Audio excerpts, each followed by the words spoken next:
26 cuerpos fueron hallados bajo la fachada de un vecino respetado. Este es el caso de John Wayne Gacy, un hombre que llevó una doble vida como payaso y asesino. Cómo la desaparición de un solo adolescente desató la investigación que revelaría su oscuro secreto. Prepárate para descubrirlo. Gacy era un empresario de la construcción. Vivía en Norwood Park. Sus vecinos lo veían como un hombre respetable. Dirigía una empresa exitosa y participaba en política local. También colaboraba en obras de caridad.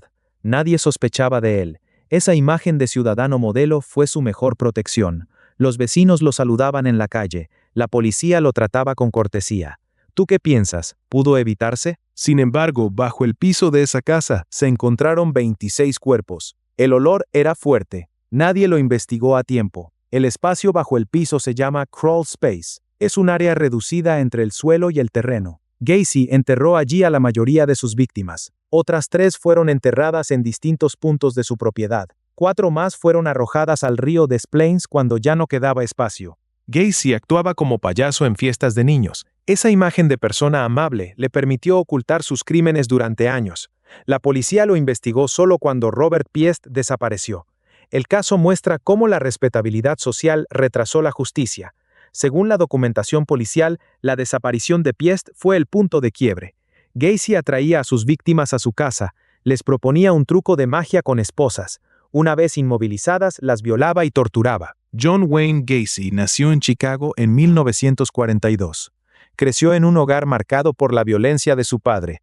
Sin embargo, logró construir una imagen muy distinta. Se presentó como un hombre de negocios exitoso. Dirigía una empresa de construcción y participaba en política local. Además, colaboraba en obras de caridad en su barrio.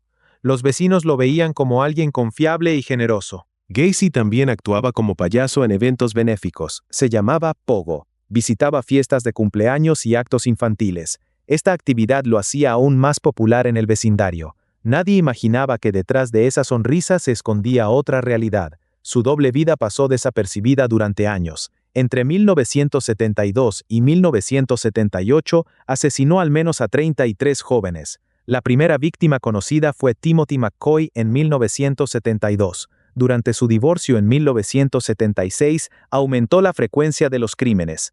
El contraste entre el payaso de las fiestas y el asesino es el corazón del caso. Su ejecución por inyección letal ocurrió en 1994. La policía local conocía a John Wayne Gacy por sus contactos políticos. Gacy ayudaba en campañas electorales y donaba dinero a causas comunitarias. Los investigadores explican que esta imagen pública retrasó la detección del caso.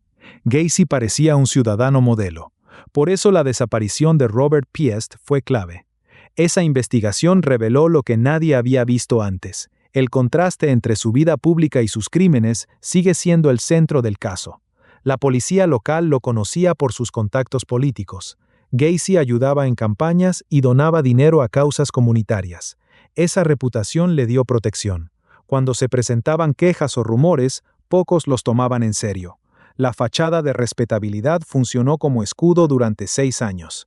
En 1968, John Wayne Gacy fue arrestado en Iowa. Se declaró culpable de sodomía contra un menor. ¿Sabías que esto sucedió a plena vista de todos? Dentro de la cárcel, Gacy fue un preso modelo. Obtuvo su diploma de secundaria. Recibió un premio por buen comportamiento. Cumplió solo 18 meses de la condena. En junio de 1970 salió en libertad condicional. Su esposa pidió el divorcio de inmediato. Gacy regresó a Chicago y reinició su vida sin supervisión estricta. El sistema penal lo liberó temprano. Nadie advirtió que el mismo hombre volvería a delinquir. Esta decisión marcó el inicio de una serie de crímenes que duraría 6 años. En junio de 1970 salió en libertad condicional. Su esposa pidió el divorcio de inmediato. Gacy regresó a Chicago y reinició su vida sin supervisión estricta. El sistema penal lo liberó temprano. Nadie advirtió que el mismo hombre volvería a delinquir. Esta decisión marcó el inicio de una serie de crímenes que duraría 6 años. La policía local lo conocía por sus contactos políticos. Gacy ayudaba en campañas y donaba dinero a causas comunitarias. Esa reputación le dio protección. En 1972, John Wayne Gacy cometió su primer asesinato conocido. Conoció a Timothy McCoy en la estación de autobuses de Chicago. El joven tenía 16 años. Gacy lo llevó a su casa. Allí lo apuñaló hasta causarle la muerte. Este hecho marcó el inicio de una serie que duraría 6 años. Gacy era un empresario de la construcción que vivía en Norwood Park Township. Tenía una imagen de vecino respetable. Nadie sospechaba de él.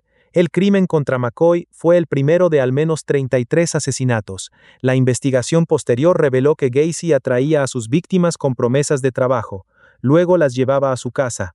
El caso de McCoy muestra cómo empezó todo. Si quieres seguir conociendo cómo se desarrolló esta investigación, suscríbete al canal y activa la campanita. Así recibirás cada nuevo capítulo. Tu apoyo ayuda a que sigamos contando estos casos con fuentes verificadas. Cada episodio se basa en documentos públicos. Usamos sentencias judiciales y reportes de prensa. Tu suscripción permite que sigamos investigando. También puedes dejar un comentario con tu opinión. Queremos que este canal sea un espacio para recordar a las víctimas.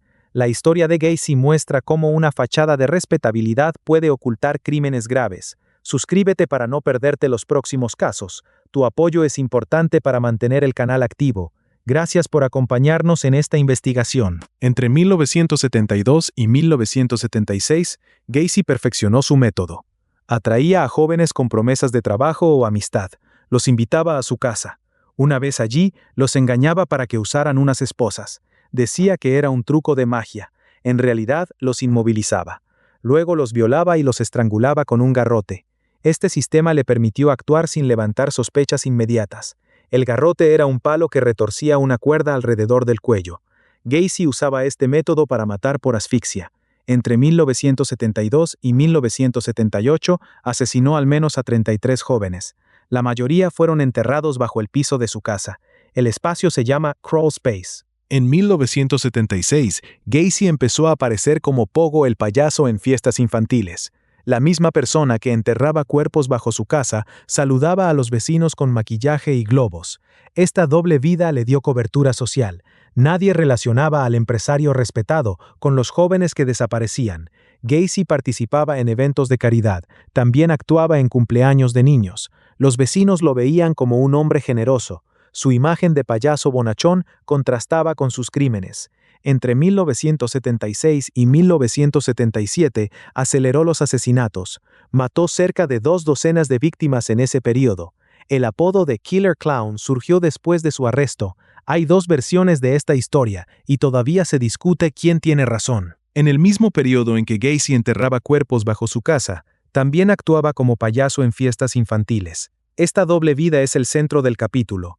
Gacy era un empresario de la construcción. Vivía en Norwood Park Township. Era activo en política local. También participaba en obras de caridad. Los vecinos lo apreciaban. Nadie sospechaba de sus crímenes. Entre 1972 y 1978 asesinó al menos a 33 jóvenes. La mayoría fueron enterrados bajo el piso de su casa. El caso de Robert Piest fue clave. El adolescente desapareció en diciembre de 1978. Fue visto por última vez yendo a hablar de un trabajo con Gacy. ¿Crees que el sistema falló aquí? Gacy se presentaba como Pogo el payaso. Participaba en eventos de caridad y en cumpleaños de niños. Los vecinos lo veían como un hombre generoso y divertido. Nadie sospechaba de sus crímenes.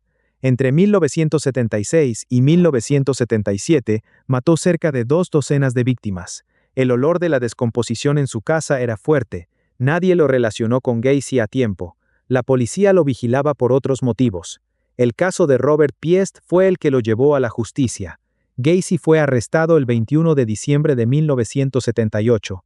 La investigación reveló que enterró 26 cuerpos bajo su casa. Otros 3 quedaron en su propiedad. 4 fueron arrojados al río Des Plaines. El juicio comenzó en 1980. Esta imagen de payaso bonachón contrastaba con la realidad. Entre 1976 y 1977 aceleró los asesinatos. Enterró cerca de 2 docenas de víctimas en el espacio bajo el piso de su casa. La policía no sospechaba nada porque Gacy mantenía una vida pública activa. Era dueño de una empresa de construcción, participaba en eventos locales, ayudaba en obras de caridad. Todos lo veían como un vecino amable. El olor que salía de su casa se atribuía a problemas de plomería. Nadie conectó ese detalle con los crímenes. Gacy usaba esa normalidad como escudo. La comunidad lo protegía sin saberlo. Esa doble vida le permitió seguir actuando durante meses. El rol de payaso le dio acceso a la comunidad y reforzó su fachada de respetabilidad. Según la documentación del caso, esta apariencia de hombre común retrasó la detección de sus crímenes durante años. Gacy visitaba escuelas, participaba en desfiles, visitaba hospitales con su traje de payaso. Los niños lo reconocían por las fiestas, los padres lo invitaban a sus casas.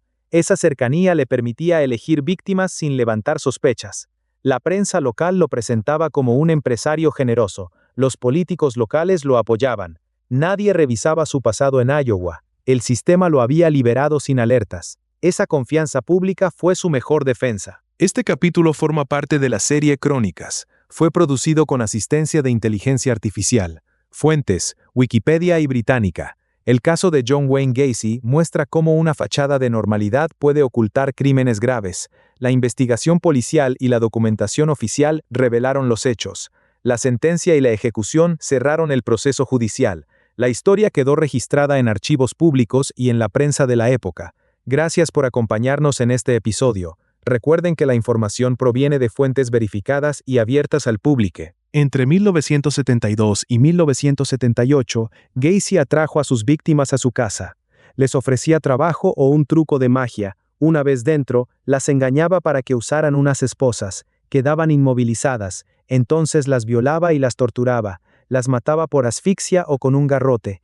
Esto significa una cuerda que apretaba el cuello hasta detener la respiración. El primer caso conocido ocurrió en 1972. La víctima era Timothy McCoy, de 16 años. Gacy lo conoció en una estación de autobuses. Después del crimen, Gacy bajaba los cuerpos al espacio bajo el piso de su casa. Ese lugar se llama Crawl Space. Allí enterró a 26 víctimas. Otras 3 quedaron en distintas zonas de su terreno. Cuando ya no había más espacio, arrojó 4 cuerpos al río Des Plaines. El Crawl Space era un área pequeña y oscura. Tenía vigas de madera y suelo de tierra. Gacy cavaba fosas poco profundas. Colocaba los cuerpos uno encima de otro. El olor de la descomposición salía por las rejillas de ventilación. El olor de la descomposición salía de la casa.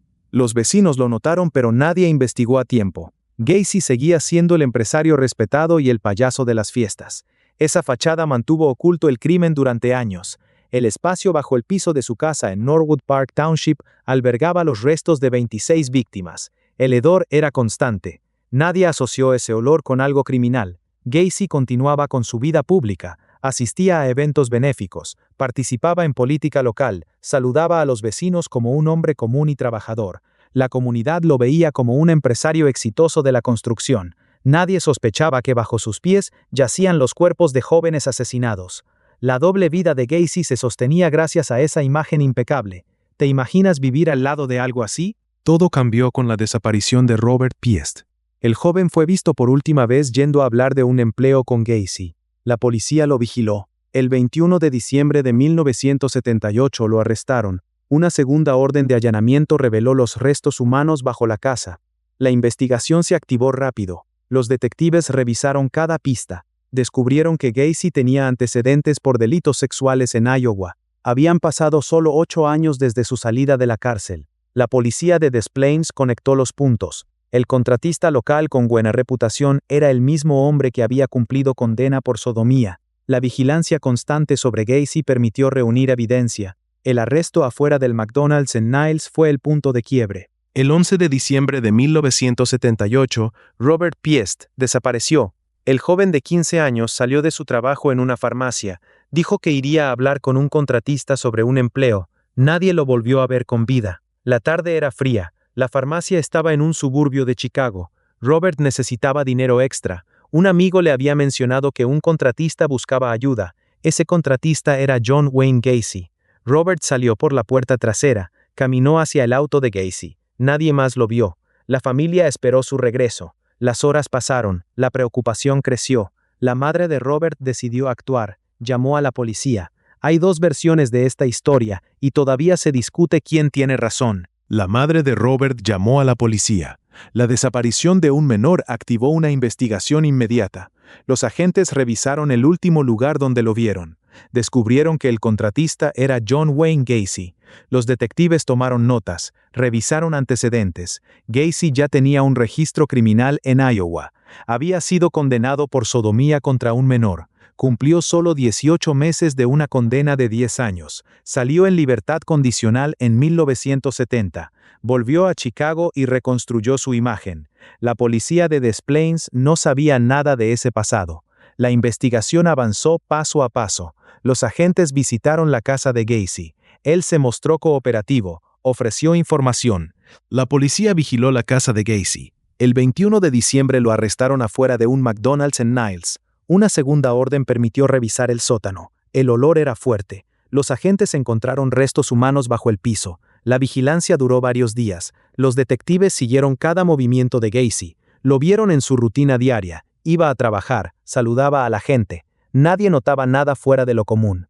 El arresto se produjo en un lugar público. Gacy estaba afuera del restaurante cuando los agentes se acercaron. Lo esposaron sin resistencia. La segunda orden de allanamiento fue clave. Los agentes entraron en la casa con linternas. Exhumaron 26 cuerpos del espacio bajo la casa. 3 más estaban en el jardín. 4 habían sido arrojados al río Des Plaines. La desaparición de Robert Piest destapó el mayor caso de asesinatos en serie de Illinois hasta ese momento. Los forenses trabajaron día y noche. El equipo removió la tierra con cuidado. Cada cuerpo fue documentado. Los restos correspondían a jóvenes varones entre 14 y 21 años. La causa de muerte en la mayoría de los casos fue estrangulamiento con un garrote. Gacy usaba ese método para controlar a sus víctimas. El crawl space se convirtió en la escena del crimen más grande del estado. Los agentes encontraron ropa, pertenencias y evidencia que vinculaba a Gacy con cada víctima. La investigación reveló que los asesinatos ocurrieron entre 1972 y 1978. 26 cuerpos permanecieron ocultos bajo la casa durante años. 3 más fueron enterrados en el jardín. 4 fueron lanzados al río cuando ya no quedaba espacio. La desaparición de Robert Piest fue el detonante que permitió descubrir la magnitud del crimen. El caso de Gacy sigue siendo uno de los más estudiados en la historia criminal de Estados Unidos. ¿Qué piensas que sintieron las familias? Los agentes entraron a la casa de Gacy. El olor era fuerte y persistente. En el sótano, encontraron una trampilla de madera. Al bajar, vieron el crawl space, es decir, el espacio angosto bajo el piso. Ese lugar estaba lleno de tierra removida y mostraba señales de excavaciones recientes. La investigación describe cómo el olor de descomposición había estado presente durante meses. Nadie había interpretado esa señal a tiempo. El hallazgo del crawl space cambió el rumbo de la investigación. La policía comparó el olor con el de otros casos similares. Los investigadores excavaron con cuidado dentro del espacio reducido. Encontraron restos de 26 jóvenes. Los cuerpos estaban enterrados en el suelo del crawl space. 3 víctimas más aparecieron en otras partes de la propiedad. La investigación revela que Gacy usó su propia casa como cementerio durante años.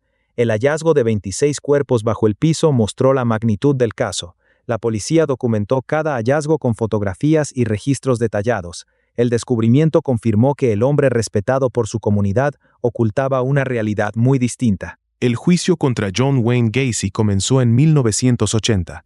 El acusado se declaró inocente por demencia.